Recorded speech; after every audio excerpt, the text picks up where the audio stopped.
இன்றைய நாள் ஒரு சிந்தனை நிகழ்ச்சிக்கு உங்களை வரவேற்கின்றேன். இன்றைய நாள் ஒரு சிந்தனை நிகழ்ச்சியில் நான் சொல்லப்போவது, இப்போது ஒரு சின்ன வீடியோ கிளிப் போடுறேன். அதை பாருங்கள். அதற்கு பிறகு அதனுடைய அர்த்தத்தை சொல்லுகிறேன்.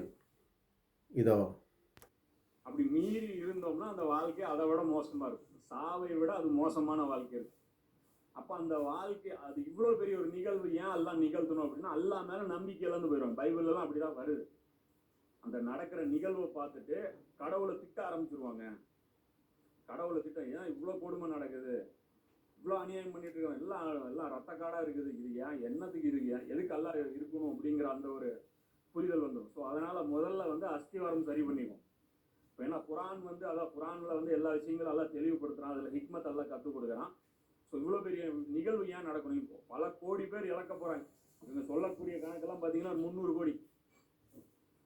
இவங்க ரஃபா எஸ்டிமேஷன் கொடுக்கறது 300 கோடி பேர் காலி ஆவாங்க இந்த போர்ல அப்படிங்கிறாங்க. அப்போ இவ்வளோ பெரிய விலை ஏன் கொடுக்கணும்? மனித குலம் ஏன் இவ்வளோ பெரிய விலை கொடுக்கணும்? முதல்ல அதை பற்றி கொஞ்சம் அந்த வீடியோவை பார்த்திருப்பீங்க. அதில் அந்த சகோதரர் சொல்லியிருப்பார், 300 கோடி சனம் இறப்பார்கள்னு சொல்லி. அது குறைந்த கணக்கு. 300 இல்லாது 400 கோடி சனம் இறப்பார்கள்.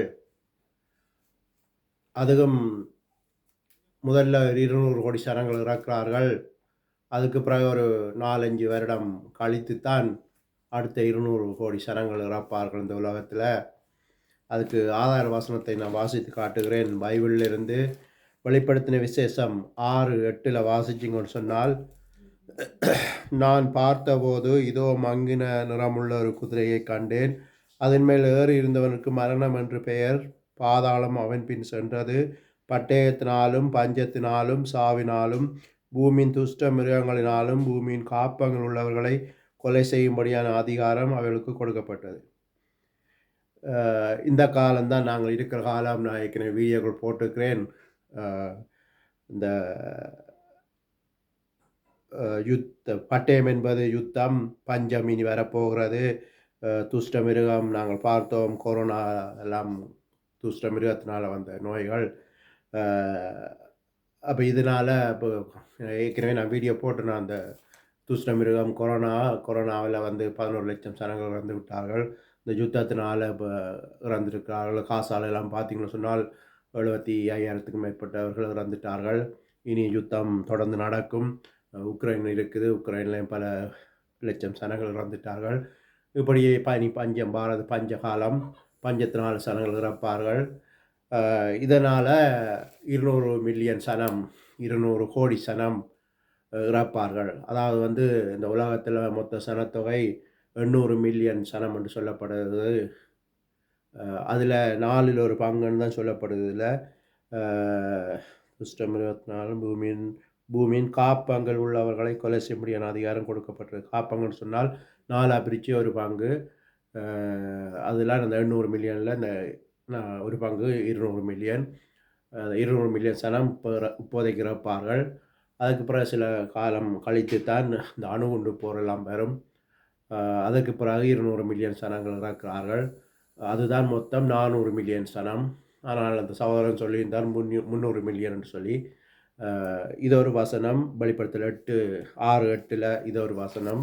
காப்பங்கள் உள்ளவர்களை கொலை செய்ய முடியாத அதிகாரம் கொடுக்கப்பட்டுன்னு சொல்லி. அடுத்தது வாசிச்சிங்கன்னு சொன்னால், வெளிப்படுத்தின விசேஷம்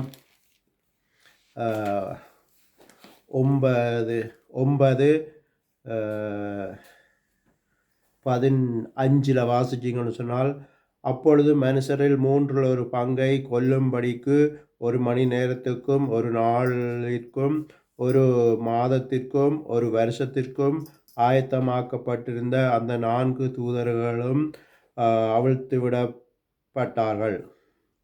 இதில் பார்த்தீங்கன்னு சொன்னால், அப்பொழுது இந்த வெளிப்படுத்தின விசேஷம் 9:15 அப்பொழுது மனுஷரில் 3 ஒரு பங்கை கொல்லும்படிக்கு என்று சொல்லி இருக்குது. 3 சொன்னால் முதல் பார்த்தோம் 4 ஒரு பங்கு சனம். அப்போ அங்கே ஒரு பங்கு போனால் 3 பங்கு. இதில் 3 ஒரு பங்குன்னு சொல்லியிருக்க. இதில் காப்பங்கு மூன்றில் ஒரு பங்கு. அப்போ காப்பங்கும் அரைப்பங்கு சனம், அதாவது வந்து 4 ஒரு பங்குண்டேக்க 800 மில்லியன் சனத்தில் 200 மில்லியன் சேர்த்துட்டு 600 மில்லியன் இருந்தது. அப்புறம் இதில் 600னா 4 பிரித்து 3 மடங்கு. பிறகு அந்த 600ல் இருந்து ஒரு பங்கு எடுபடுகிறது. அப்போ 200 மில்லியன் போனால் 400 மொத்தம், அங்கே 200 இங்கே 200, 400 மில்லியன் சனம் இறக்கிறார்கள். இன்னும் 400 மில்லியன் சனங்கள்லாம் இந்த உலகத்தில் இருக்கிறார்கள். அவர்களெல்லாம் அந்த கொடிய காலத்துக்குள்ளே போவார்கள். அதாவது வந்து இப்போ மனிதருக்கு இறப்பு வருகிறது.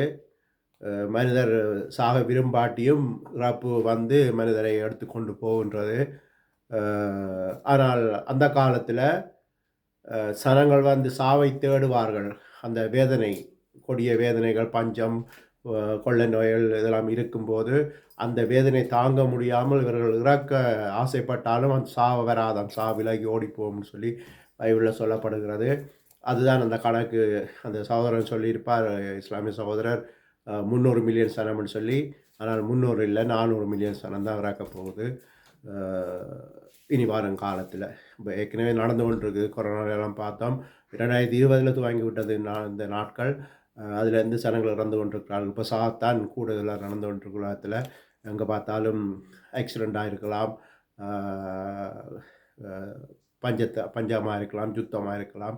இப்படியாக எல்லா இடம் இறப்பு கூடிக்கொண்டு போகும். இனி அந்த காலம்தான் இந்த காலம் என்று சொல்லி 400 மில்லியன் சனம், அதாவது 400 கோடி சனம் தான் இறப்பார்கள். 300 இல்லை, 400 கோடி சனம் என்று சொல்லி இன்றைய நாள் ஒரு சிந்தனை நிகழ்ச்சியை முடித்துக் கொள்கிறேன். நன்றி.